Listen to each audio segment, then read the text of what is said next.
Essa narração pertence a Legionários Audiolivros. Capítulo 5. A Grande Lanterna Mágica. Enfermos estão sempre. Vomitam sua bile e a chamam de periódico. Nietzsche. O desaparecimento da síntese primordial traz profundas consequências que são sentidas até mesmo por aqueles que estão abaixo do nível da filosofia. E, ironicamente, são eles que, em primeiro lugar, se esforçam reparar o estrago. É necessário acrescentar apenas que sua falta de perspicácia faz com que esforço fracasse, pois o que eles fazem, quando a fragmentação já alcançou um estágio perigoso, é tentar uma restauração por meios físicos. O problema que a desintegração apresenta aos homens práticos, ou seja, aqueles que estão no comando de estados, instituições ou empresas, é como fomentar a atividade comunitária entre pessoas que já não têm as mesmas ideias sobre os assuntos mais fundamentais. Esse problema não existe em épocas de crenças compartilhas, já que existe uma ampla base de consenso e as diferenças de opinião não são vistas como uma reivindicação de distinções egoístas, mas como um tipo de excomunhão. O grupo inteiro está consciente dessa tendência, que fornece critérios para a elaboração juízos de valor. Todavia, isso desaparece quando a finalidade da vida passa a ser a realização pessoal e desaparece justamente em que o ego declara sua independência. Depois disso, que reconciliação pode haver entre a autoridade e a vontade individual? Os políticos e os homens de negócios não estão interessados em salvar almas, mas em preservar um mínimo de organização, pois disso dependem seus cargos e salários. Esses líderes adotaram a solução liberal para seu problema, a qual consiste em abrir mão da religião e substituí-la pela educação, que supostamente seria igualmente eficaz. A separação entre educação e religião, uma das realizações mais louvadas pelo modernismo, é apenas uma extensão da separação entre conhecimento e metafísica. Separada desse modo, a educação pode fornecer sua própria doutrinação. Naturalmente, incluímos aqui a educação dada em sala de aula, pois todo tipo de ensino institucionalizado procede dos pressupostos do Estado, mas o tipo de educação que atinge seus objetivos da melhor maneira possível é a doutrinação sistemática e cotidiana dos cidadãos, levada a cabo pelos meios de informação e entretenimento. Os poderes consagrados de nossa época, que por diversas razões desejam conservar os valores tradicionais ou substituí-los por novos, construíram uma máquina maravilhosa que chamaremos de Grande Lanterna Mágica. Sua função é projetar imagens selecionadas da vida, na esperança de que aquilo que é visto possa ser imitado. Na plateia estamos sentados todos nós, ocidentais, que são atingidos pelo vasto alcance da tecnologia. Dizem-nos quais são os momentos adequados para rir e para chorar, e não faltam indícios de que o público está cada vez mais suscetível às suas sugestões. Às vezes, um magnífico argumento é extraído do fato de que o homem moderno já não enxerga sobre sua cabeça uma abóboda giratória com estrelas fixas e relances do primum mobile. Isso é verdadeiro, mas ele vê algo semelhante quando lê o jornal diário. Ele vê os acontecimentos diários refratados por um meio que os colore tão efetivamente como a cosmologia do cientista medieval determinava sua visão dos céus estrelados. O jornal é um cosmo artificial do mundo dos eventos que nos rodeiam a todo o momento, e é para o leitor comum um construto que traz consigo um conjunto de significados sobre o qual ele já não quer refletir, assim como seu ancestral do século XIII, de quem se compadece por ter vivido no obscurantismo medieval, não cogitava questionar a cosmologia. O homem moderno também vive sob uma abóboda, cujo aspecto teórico foi concebido para harmonizar-se com uma concepção materialista do mundo. Ele serve-se de suas conjunções e oposições para explicar os acontecimentos de sua época com toda a convicção do hoje suplantado discípulo da astrologia. A grande lanterna mágica, como muitos equipamentos eletrônicos, foi progressivamente aperfeiçoada e incrementada até alcançar sua atual estrutura tripartite: a imprensa, o cinema e o rádio. Juntas, elas apresentam uma versão da vida tão controlada quanto a que era ensinada pelas mentes religiosas medievais, embora débil em sua inspiração moral, como veremos adiante. Agora nos interessa analisar os efeitos de cada uma delas.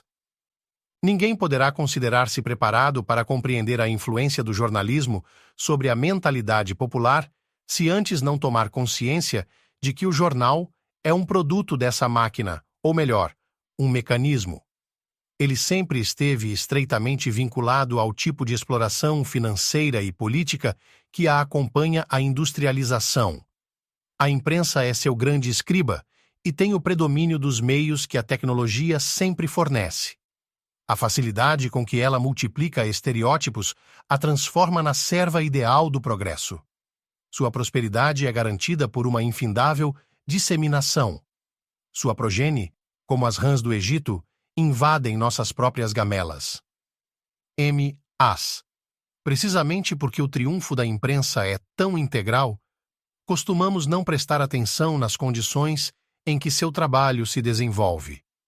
Advirto-lhes, portanto, de que acercamo-nos aqui de uma pergunta de natureza blasfema, uma pergunta que, quando feita, perturba a profunda complacência de nossa época.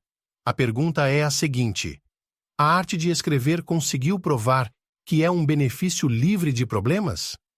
Essa ideia questiona tantos pressupostos que contemplá-la requer praticamente uma reorientação de nossa filosofia. Não obstante, devemos nos lembrar de que ela também ocorreu a Platão, que deu uma resposta negativa à pergunta. Em seu caso, o que estava em questão era se a filosofia deveria ser escrita, e ele concluiu que a filosofia subsiste de forma mais adequada no discurso oral, porque a verdade costuma passar de uma pessoa para a outra como uma chama. Para explicar esse importante argumento, ele faz Sócrates contar o mito do deus egípcio Teut, um poderoso inventor que levou suas invenções até o rei Tamos para pedir-lhe que as colocasse ao alcance do povo. O rei elogiou algumas das invenções, mas ele se mostrou firmemente contra a escrita, afirmando que ela serviria apenas como um meio de propagação de falsos conhecimentos e como um estímulo para o esquecimento. Sócrates diz ainda que estão muitíssimo enganados aqueles que deixam material escrito pressupondo que seu conteúdo será inteligível ou verdadeiro, ou que acreditam que a escrita é superior ao conhecimento depositado na memória. Ora, Platão ficava perturbado com o discurso escrito porque ele não tem reservas ou adequações às diferentes classes de pessoas, e porque se o indivíduo se aproxima dele com alguma dúvida em seu intelecto, ele sempre dá uma resposta invariável.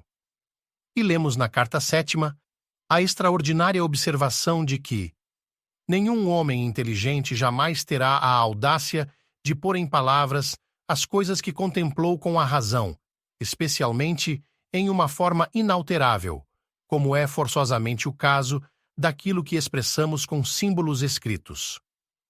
Obviamente, eis aqui um paradoxo, e esse escritor tem consciência do risco de colocar-se em outro, em um livro que faz uma advertência sobre o pecado da escrita. A resposta a esse problema parece ser a seguinte: o discurso escrito tem uma limitação, e se desejamos aceitá-la, a fim de assegurarmos outras vantagens, devemos esclarecer seus objetivos e suas circunstâncias. Na sociedade ideal, é possível que o homem não seja tão dependente da palavra escrita. Seja como for, a verdade era para Platão um organismo vivo que os homens jamais poderiam apreender completamente, nem mesmo por meio do discurso vivo, e em sua forma mais pura, ela certamente nunca poderia ser posta no papel. Tudo indica que, em nossa época, um pressuposto contrário passou a vigorar. Quanto mais uma expressão é estereotipada, mais digna de crédito ela é. É dado por certo que um mecanismo tão caro e tão poderoso como a imprensa moderna cairá naturalmente nas mãos de pessoas sábias. A fé, na palavra escrita, elevou os jornalistas à dignidade de oráculos. Não obstante, poderia haver melhor descrição deles do que estas linhas do Fedro. Parecem ser oniscientes, mas em geral não sabem nada e acabam sendo enfadonhos, pois têm a reputação de possuir um conhecimento falso.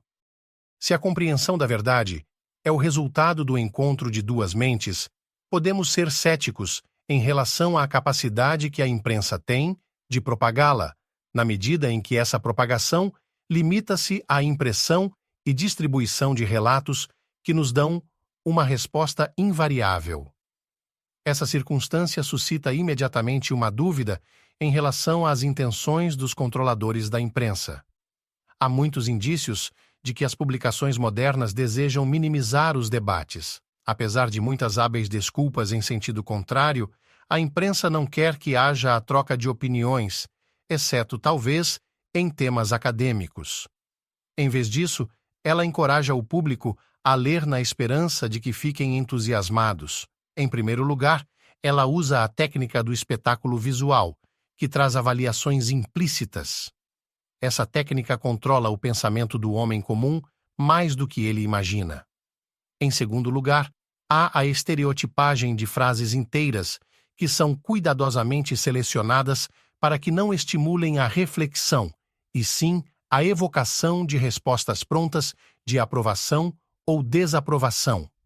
As manchetes e as propagandas trazem-nas aos montes, e estamos em uma situação em que parece que, se não somos capazes de usar respostas prontas, seremos vagamente acusados de traidores, como se recusáramos saudar a bandeira. A exploração de respostas prontas é especialmente flagrante nos jornais de vasta circulação. Desse modo, o jornalismo se torna uma espécie de monstruoso discurso de Protágoras, que atrai as pessoas por meio da hipnose e impede aquela participação sem a qual um homem não pode considerar-se pensante. Se nosso leitor de jornais fosse treinado para detectar pressupostos, se ele tivesse consciência da retórica empregada nas reportagens mais vigorosas, talvez não houvesse razões para temer os efeitos da arte periodista, mas para fazer isso, ele teria de ser educado. Tendo em vista o modo como o mundo moderno é organizado, o leitor médio parece ter perdido na capacidade de emitir juízos privados, e a decadência da conversação praticamente destruiu a prática da dialética. Portanto, o hábito da credulidade cresce. Há ainda outra circunstância que faz surgirem sérias dúvidas em relação à verdadeira contribuição do jornalismo para o bem público. Os jornais estão submetidos a fortes pressões para chamar a atenção dos leitores por meio da distorção de informações. Creio que podemos muito bem nos dar o luxo de negligenciar a pressão que os anunciantes exercem sobre as políticas informativas e editoriais. Essa fonte de distorção já foi descrita detalhadamente e talvez possamos dar por amortizada. Mas é possível detectar um desejo muito mais insidioso de exagerar e alterar além do necessário.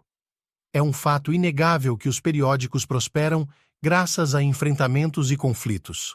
Basta dar uma olhada nas manchetes de alguns jornais populares, as quais geralmente aparecem em vermelho, para compreender que tipo de coisas é tido como noticiável. Por trás da grande notícia, quase sempre há algum tipo de briga. O conflito, afinal de contas, é a essência do drama, e é um clichê o fato de os jornais iniciarem deliberadamente e prolongarem discussões, mediante alegações, citações ardilosas e a ênfase em diferenças irrelevantes. Eles criam antagonismo onde antes não os havia. E essa prática é lucrativa, pois a oportunidade de dramatizar uma contenda é também uma oportunidade para vender notícias. O jornalismo, de modo geral, se alegra quando tem início uma disputa e se entristece quando esta acaba. Nas publicações mais sensacionalistas, esse espírito de paixão e violência, que se revela em uma certa despreocupação com o modo de expressão e recorre ao uso de verbos fulgurantes e adjetivos intensos, contamina a própria linguagem. A atenção que a imprensa dá aos crimes de bandidos e políticos transforma estes em algo maior do que realmente são, e aqueles em heróis. O modo como os jornais revolveram, desde o encerramento da guerra, cada aspecto da vida e da personalidade de Hitler me fez pensar que talvez eles sintam sua falta, pois agora não tem ninguém que possa representar o anticristo que luta contra a retidão burguesa que eles representam.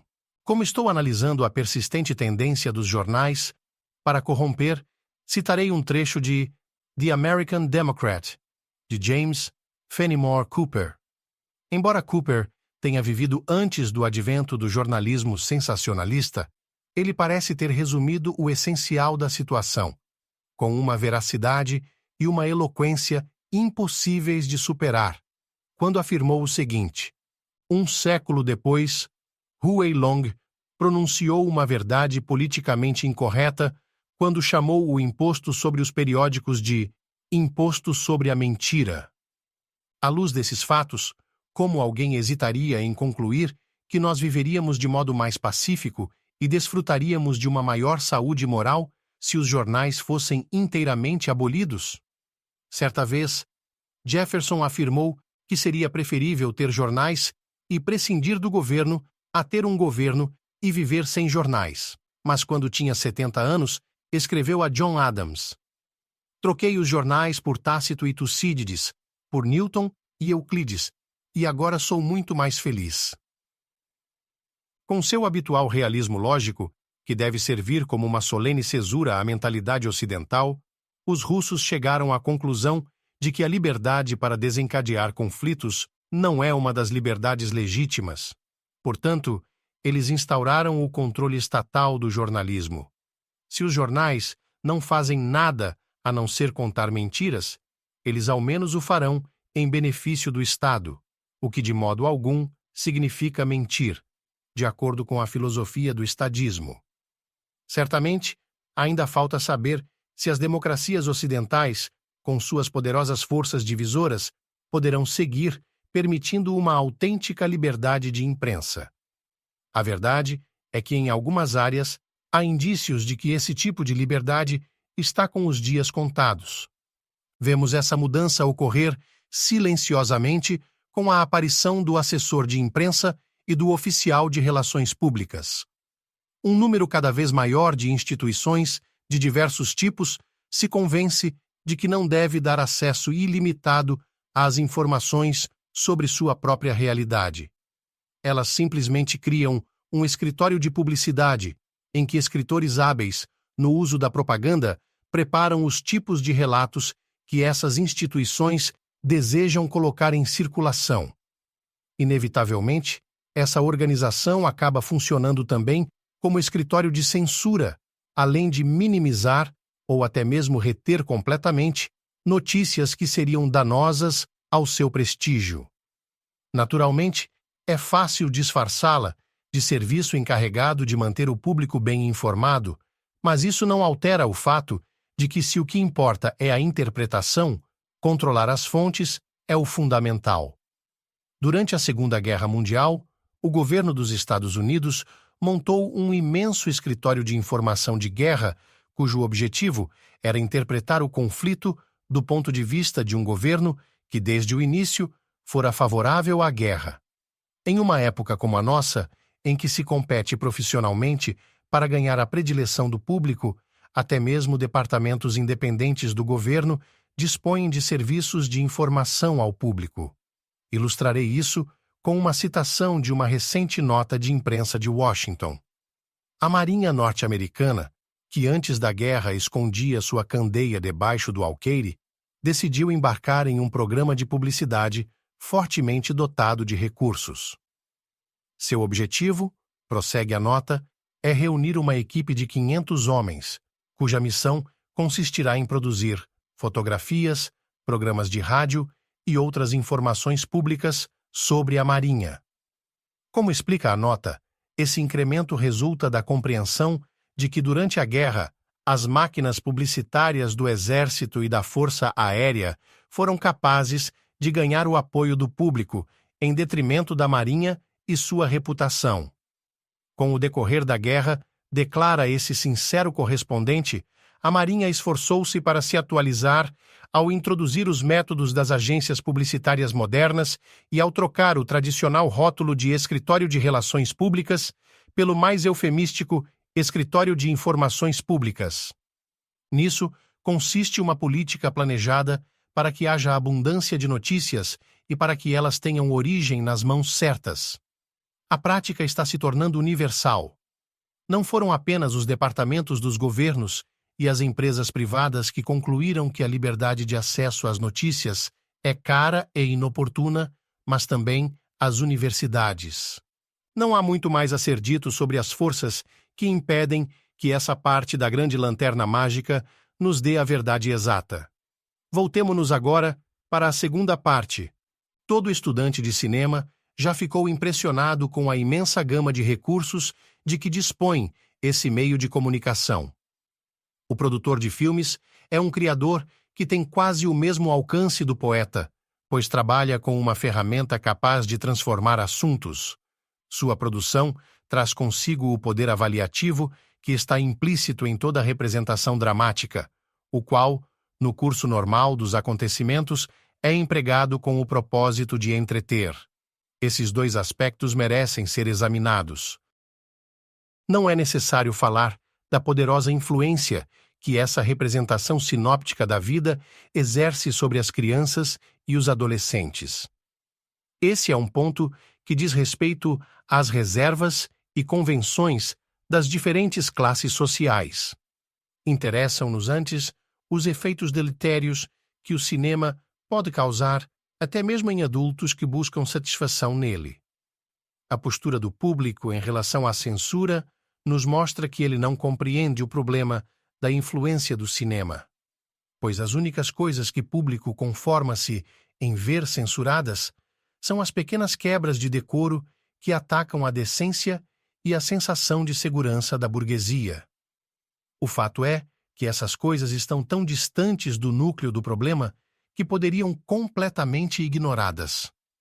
Não é a duração dos beijos que deve ser censurada, mas o herói egoísta, interesseiro e pavoneante. Não é a parte dos seios que está exposta aos olhares que deve ser censurada, mas a heroína frívola, nécia e também egoísta. Não nos preocupemos com as piadas de duplo sentido.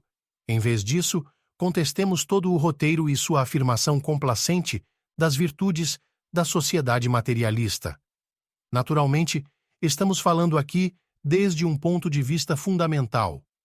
Uma censura dos filmes digna do nome levaria a uma completa reinterpretação da maioria de seus temas, pois as crenças que estão na base de quase todos os roteiros são precisamente aquelas que estão nos impelindo para a perdição. O planeta inteiro está impregnado da ideia de que há algo normativo no estilo de vida insano de lugares como Nova York ou Hollywood, até mesmo depois dele ter sido caricaturado para ajustar-se aos mórbidos desejos dos que são ávidos por emoções. O caráter espúrio dos temas presentes nos filmes comuns mostra uma indiferença aos verdadeiros problemas da vida. O produtor, a fim de transformar seus filmes em atrações, isto é, a fim de torná-los atraentes, deve apresentar um produto tão engenhoso e falso como uma propaganda. Já disseram que a tragédia é feita para os aristocratas, a comédia para a burguesia e a farsa para os camponeses. Que percentagem da produção cinematográfica dos estúdios pode ser classificada como tragédia? Com relação aos desenhos animados, grande parte deles pode ser classificada como farsa, mas são os dramas românticos e as comédias que nos permitem medir a profundidade do mundo que o público de cinema deseja ver. A terceira parte da grande lanterna mágica é composta pelo rádio e pela televisão. Por transmitirem a voz humana, oportunidades únicas estão abertas a ambos. O principal efeito do rádio é o de acentuar a desordenada imagem que fazemos do mundo ao diminuir as oportunidades de uma verdadeira seleção. Sua programação atingiu um nível de racionalização que resulta em algo fantasticamente irracional. Uma pessoa pode folhear um jornal praticando uma espécie de arte da rejeição. Dos filmes, ela pode se distanciar, mas o rádio está insistentemente presente. Na verdade, as vítimas desse tipo de publicidade são virtualmente perseguidas até serem capturadas. Escapamos dela em pouquíssimos locais públicos, e o alto-falante do nosso vizinho pode penetrar facilmente o âmago de nossa intimidade. Quando escutamos, voluntária ou involuntariamente, ao que o rádio transmite, acostumamo-nos aos contrastes mais estranhos. O importante e o trivial, o cômico e o trágico sucedem uns aos outros em uma sequência mecânica desprovida de qualquer transição real. Durante os anos de guerra, que pessoa sensível não foi afetada pela loucura que supunha escutar uma propaganda de laxantes veiculada em meio às notícias da destruição de cidades famosas por bombardeios aéreos? Escutar reportagens repletas de calamidades sucedidas por um programa de comédia com seu humor barato e aplausos combinados não é uma caricatura da inteligência? Esses aplausos, naturalmente, indicam quando e como o ouvinte deve reagir, afundando-o ainda mais na massa. Ao que parece, alcançamos aqui a apoteose. Eis o momento preciso em que os valores entram em colapso, gerando efeitos fantásticos e sugerindo, em sua louca desordem, a destruição causada por uma tempestade. Eis o mecânico naufrágio cotidiano da ordem hierárquica. Convém não desprezar a influência das vozes do anunciante e do comentarista. O sonho metafísico do progresso dá o tom de alegre confiança, assegurando-nos, contra todas as evidências, que o melhor ainda está por vir. Ao pensar novamente os anos de guerra, quem não se lembra de ter escutado a notícia de alguma terrível tragédia que podia confundir a imaginação e fazer com que o artista cuidadoso hesitasse em representá-la só por pensar nela, veiculada no mesmo tom com que se recomenda uma marca de sabonete ou se prediz um bom tempo para o dia seguinte? É verdade que alguns comentadores davam um tom de seriedade à sua fala, mas atrás deles estava sempre o anunciante, que aparecia para rejeitar com sua dicção monótona a severidade de suas mensagens. Mais do que a imprensa ou o cinema, o rádio é o mentiroso alegre. Portanto, a radiodifusão do caos se dá por meio de uma voz monótona. É a voz dos homens ocos, 19 capazes de ver os muros de Jerusalém, Atenas e Roma desabarem e não ver nisso tragédia alguma. É o tom daqueles que anularam seus próprios sentimentos. Mas isso apenas confirma o que predizemos. Quanto mais o homem se aproxima da ruína, mais estúpida se torna sua compreensão das coisas.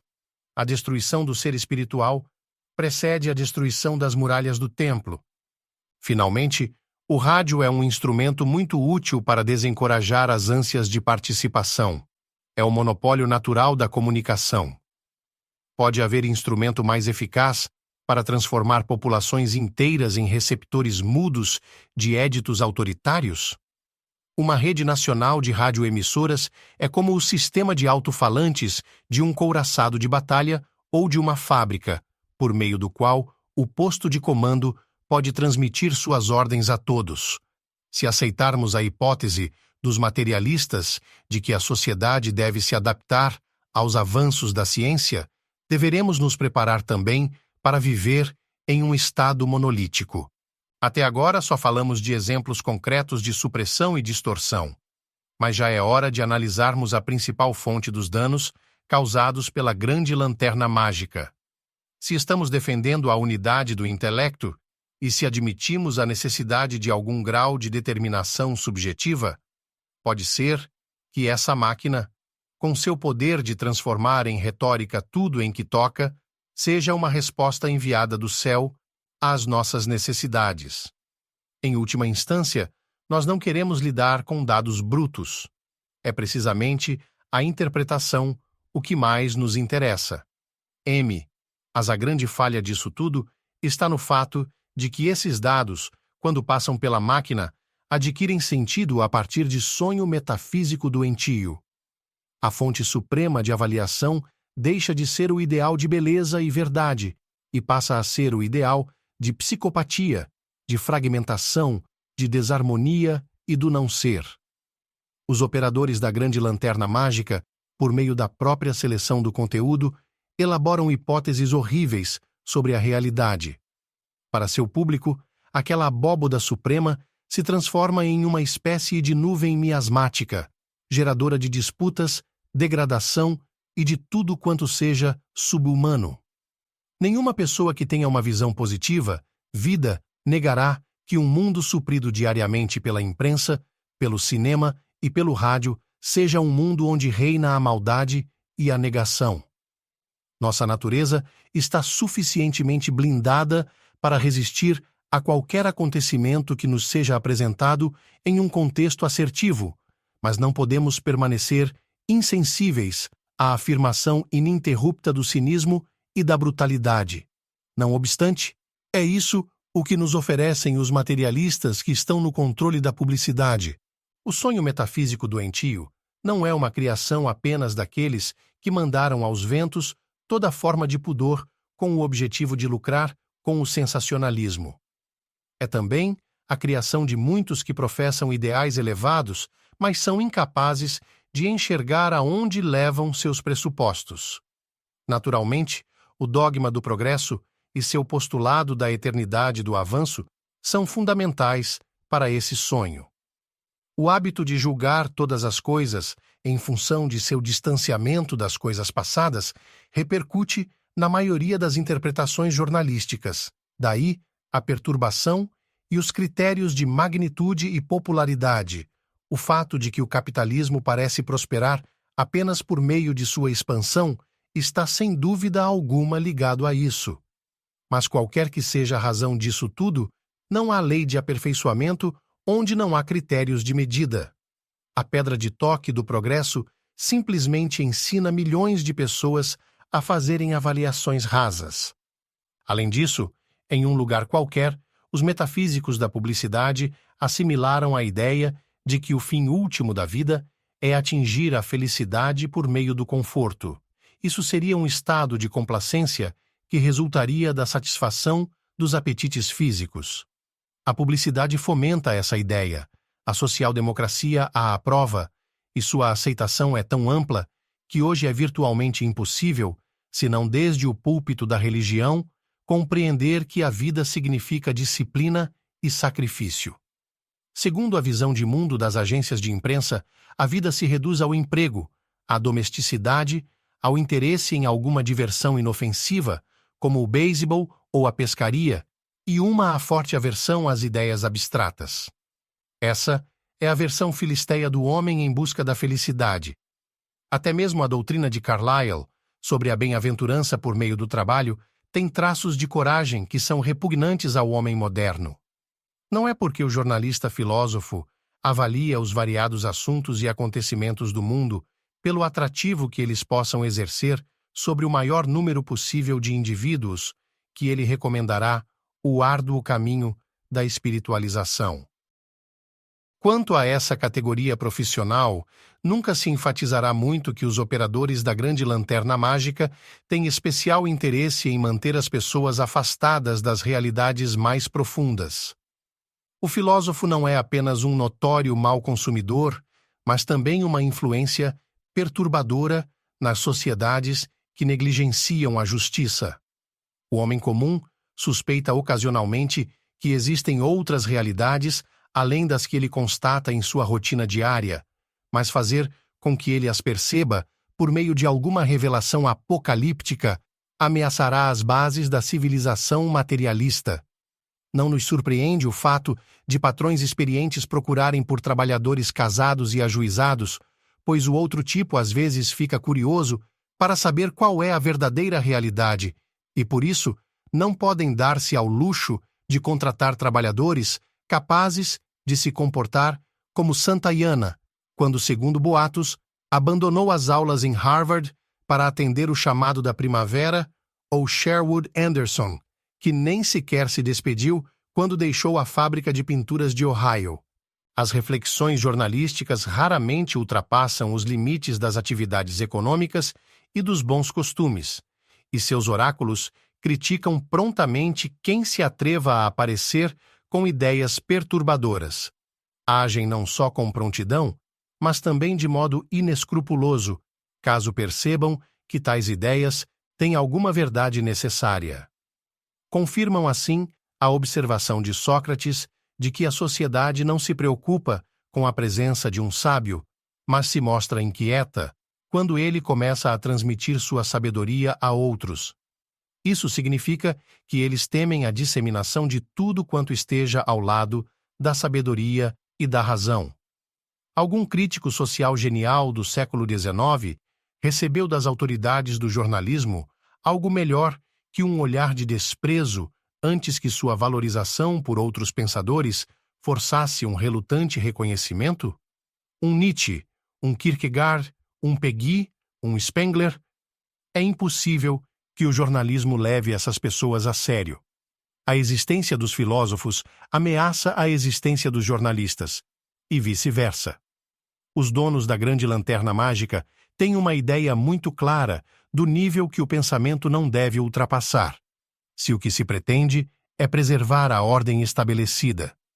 Eles estão protegendo uma civilização materialista que a cada dia fica mais insegura e mais histérica ante a propagação da notícia de que está instalada sobre um abismo.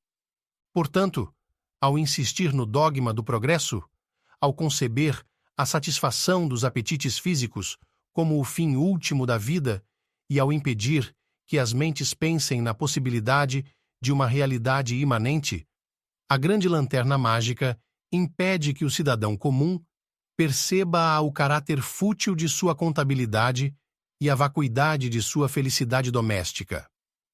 Ela é a grande máquina de projeção da mentalidade burguesa, cuja psicopatia decorrente de sua alienação da realidade nós já demonstramos. É interessante observar como essa mentalidade afeta aqueles que foram criados em situações diferentes. Evoco, com especial vivacidade, uma passagem do livro The Autobiography, ou F. Nicholas Worth, de Walter Hines Page. Ele, que foi criado no Sul durante o período da Reconstrução e mais tarde foi estudar no norte do país, recebeu suas primeiras impressões em uma sociedade em que a catástrofe e a privação haviam desnudado algumas das realidades primordiais, inclusive a existência do mal, também uma sociedade em que a influência primitiva da raça africana, para usar uma expressão empregada por Jung, fomentara no homem branco algum tipo de astúcia psicológica. Page tinha a impressão de que suas amizades nortenhas eram dotadas de mentes com simplicidade lógica. Creio que essa deve ser a sensação de qualquer um que saia de um ambiente natural e vá para um que a educação, por mais que seja abrangente e árdua, esteja baseada em pressupostos burgueses sobre a verdadeira natureza do mundo.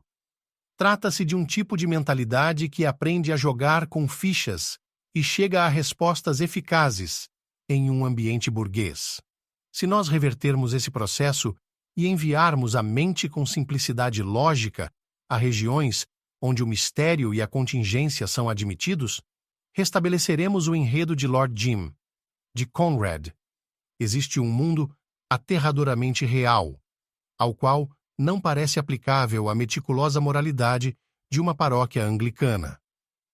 Analisada a partir de outro ponto de vista, a Grande Lanterna Mágica é a versão contemporânea da célebre imagem da caverna platônica.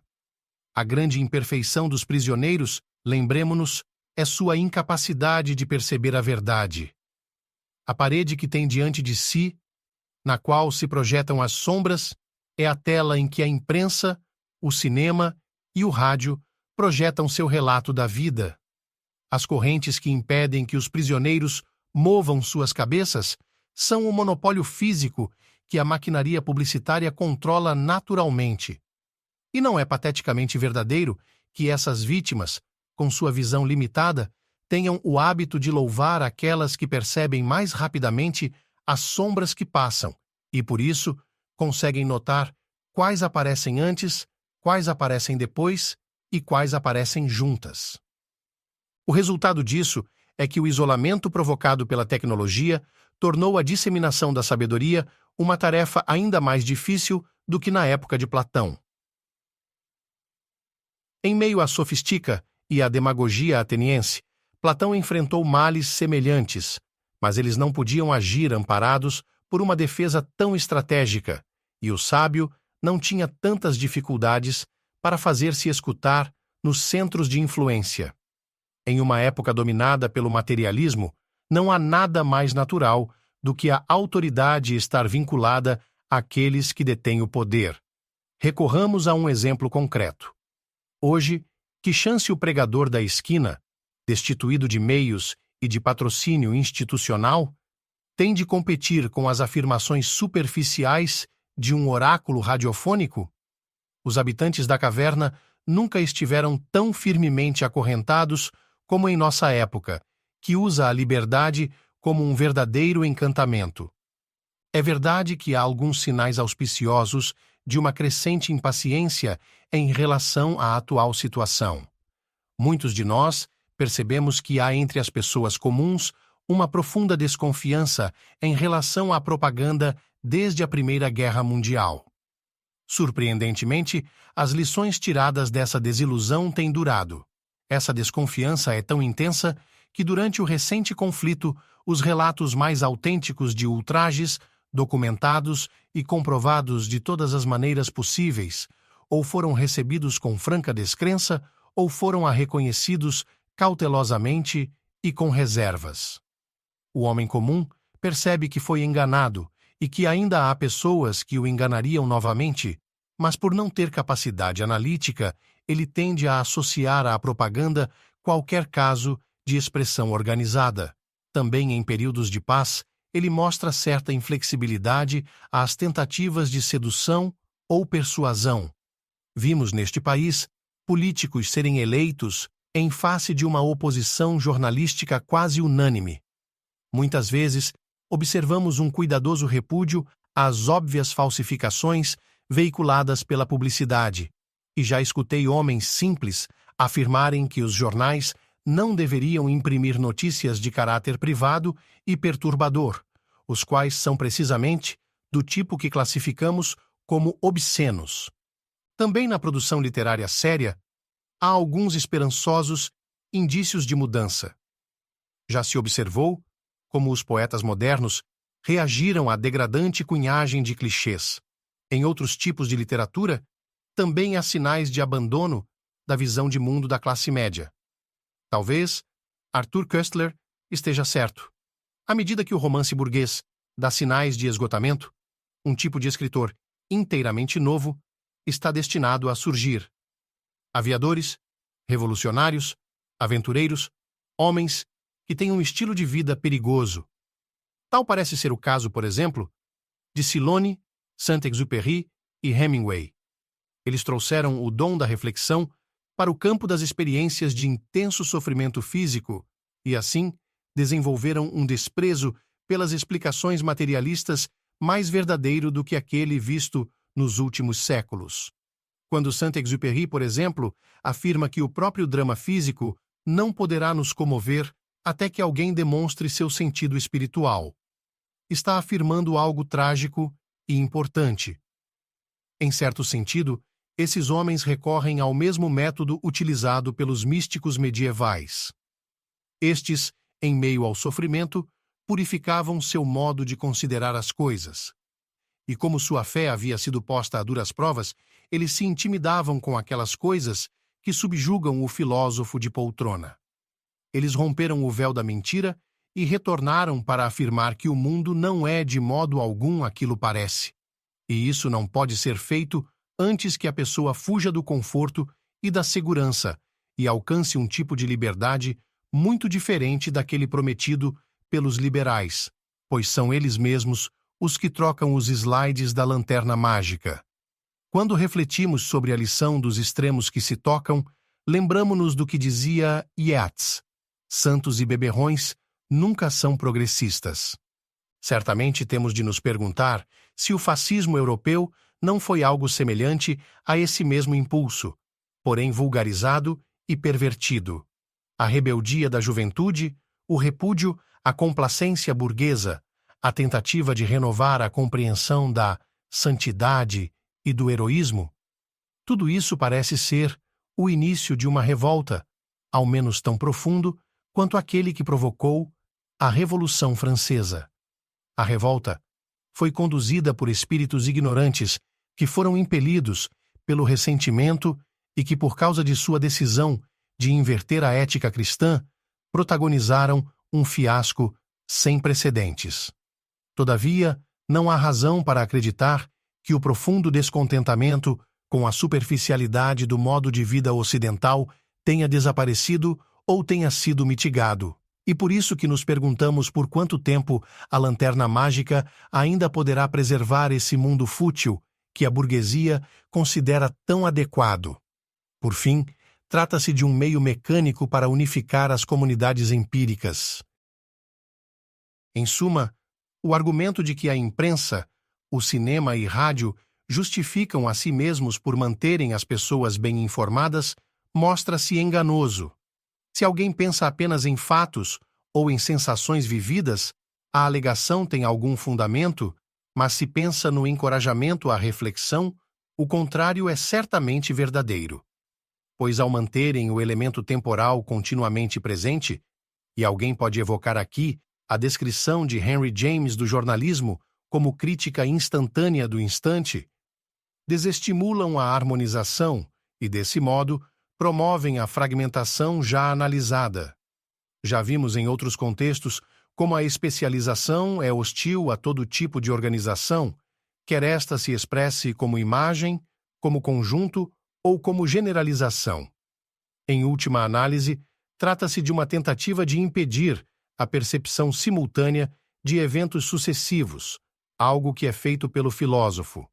O materialismo e o êxito material requerem, para que funcionem, que o tempo se converta em uma eternidade decomposta. E é por isso que vemos ataques escondidos, mas persistentes, à memória, que retém eventos sucessivos em uma única imagem. O empirismo propõe a percepção sucessiva de eventos sucessivos. O idealismo, por sua vez, propõe a percepção simultânea desses eventos. Precisaríamos ir mais além para explicar a atual aversão à memória e o ódio ao passado? Retomemos a observação de Platão de que um filósofo deve ter boa memória e perguntemo-nos se a contínua disseminação de notícias pela mídia não produz uma espécie de provincianismo temporal. O constante fluxo de sensações, louvado e considerado uma propagação vigorosa daquilo que o público que escutar, desestimula a agrupamento de eventos passados em um conjunto que possa ser contemplado. Desse modo, a ausência de reflexão impede que o indivíduo tenha consciência de suas experiências anteriores, e é muito improvável que alguém possa ser membro de uma comunidade metafísica que não preserve esse tipo de memória. Toda conduta guiada pelo conhecimento depende da presença do passado no presente. É inegável que esse estado do pensamento seja um elemento preponderante na imoralidade política de nossa época. Certa vez, Oswald Garrison Willard, um comentarista político da velha escola, que passou meio século lutando pela adoção de normas de probidade na administração pública, afirmou que nunca deixará de se admirar com a brevidade da memória do público e com a velocidade com que este se esquecia dos episódios de escândalo e incompetência. Às vezes, ele considerava inútil atacar um partido por sua conduta antiética, pois os eleitores não se lembrariam dela. A alegria com que o epíteto história antiga é aplicado a tudo o que já passou é naturalmente dessa atitude grosseira. O homem de cultura considera relevante todo o passado, ao passo que o burguês e o bárbaro consideram relevante apenas o que está estreitamente ligado à satisfação de seus apetites. Só os que são capazes de recordar têm um senso de ligação com outros, mas quem quer que o tenha está, de qualquer modo, no primeiro estágio da filosofia. A afirmação de Henry Ford de que o conhecimento histórico é uma bobagem é uma observação perfeitamente adequada a um industrialista burguês, e a esta seguiu-se outra, igualdade adequada. As crenças devem ser abolidas. A tecnologia não separa o homem apenas da memória, mas também da fé. Que alma humana, após ler um jornal, assistir a um filme popular ou escutar uma miscelânea absurda em um programa de rádio, nunca sentiu alívio ao fixar seu olhar em algum detalhe característico da natureza? Trata-se de uma evasão do sonho metafísico doentio. Fartos do excesso de mentiras geradas pela tecnologia e pelo comercialismo, alegramo-nos com o nosso retorno aos dados primários e com a garantia de que o mundo tem formas duradouras e que elas em si mesmas não são cruéis nem sentimentais. Essa narração pertence a Legionários Audiolivros,